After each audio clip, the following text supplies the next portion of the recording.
20 November Sabroom থেকে শুরু হয়েছিল যুব মোর্চার বাইক র্যালি। তেলিয়ামুড়া পৌঁছল যুব মোর্চার নমো যুবযাত্রা এই বাইক র্যালি। শনিবার তেলিয়ামুড়ায় অম্পি চৌমুহনীতে যুব মোর্চার কর্মীদের সংবর্ধনা জানালেন তেলিয়ামুড়ার মণ্ডলীর নেতৃত্ব। অনুষ্ঠানে উপস্থিত ছিলেন যুব মোর্চার খোয়াই জেলা সভাপতি সহ বিজেপির মণ্ডল নেতৃত্ব। সকাল 11টা নাগাদ তেলিয়ামুড়া বিধানসভা এলাকায় র্যালিকে স্বাগত জানানো হয়।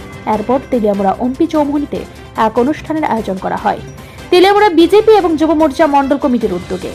এই অনুষ্ঠানে উপস্থিত ছিলেন বিজেপি যুব মোর্চা রাজ্য সভাপতি সুশান্ত দেব, যুব মোর্চা খোয়াই জেলা সভাপতি মানিক দেবনাথ, তেলিয়ামুড়া পৌর পরিষদের চেয়ারম্যান রূপক সরকার, ভাইস চেয়ারম্যান মধুসূদন রায়, বিজেপি মণ্ডল সাধারণ সম্পাদক নন্দন রায়, গোপাল বর্মন, বিজেপি মণ্ডলের সহ সম্পাদক নিতিন কুমার সাহা সহ অন্যান্যরা। এদিনের অভ্যর্থনা সভায় বক্তব্য রাখতে গিয়ে সুশান্ত দেব বলেন, প্রতিটি বিধানসভায় যুব কার্যকর্তাদের আত্মবিশ্বাস এবং উচ্ছ্বাসের সাথে এই যুবযাত্রা চলবে। রাজ্যের সমস্ত যুবদের এক সূত্রে বাঁধতে এই যাত্রা রাজ্য সরকারের উদ্দেশ্যে এক ত্রিপুরা শ্রেষ্ঠ ত্রিপুরা গঠন করতে সহায়তা করবে।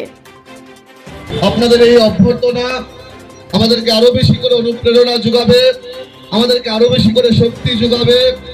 আমরা চাইছি এই রাজ্যের প্রত্যেকটা অংশের যুবক যুবতী ভাই বোনদেরকে এক সূত্রে বেঁধে আমাদের রাজ্য সরকারের, রাজ্যের মুখ্যমন্ত্রীর যেই স্বপ্ন এক ত্রিপুরা শ্রেষ্ঠ ত্রিপুরা, আমরা সবাই মিলে আমাদের রাজ্যকে শ্রেষ্ঠ ত্রিপুরায় পরিণত করব। আমরা দেখছি বিগত কিছুদিন যাবৎ এই রাজ্যের তথাকথিত কিছু বিরোধী দল আমাদের সরকারকে কালিমালিপ্ত করার চেষ্টা করছে, আমাদের সরকারকে নিয়ে বিভিন্ন বিভ্রান্তমূলক কথা মানুষের কাছে পৌঁছে দেওয়ার চেষ্টা করছে, এই রাজ্যে সাম্প্রদায়িক সুরসুরি দেওয়ার চেষ্টা করছে। আমি প্রত্যেকটা যুব মোর্চার ভাইকে অনুরোধ করব, আমাদেরকে এককট্টা হয়ে এই ষড়যন্ত্রকারীদের বিরুদ্ধে লড়াই করতে হবে এবং এই ষড়যন্ত্রকারীদের মুখে ছামা ঘষে দিতে হবে।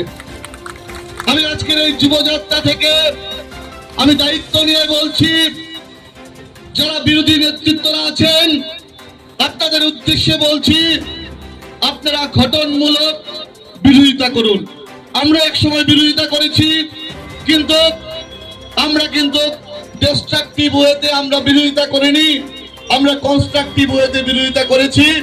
আমি আপনাদেরকেও বলবো, যদি আপনারা এই রাজ্যের শান্তির পরিবেশকে বিনষ্ট করার চেষ্টা করেন, যুব মোর্চা কিন্তু রাজপথে নেমে গেছে।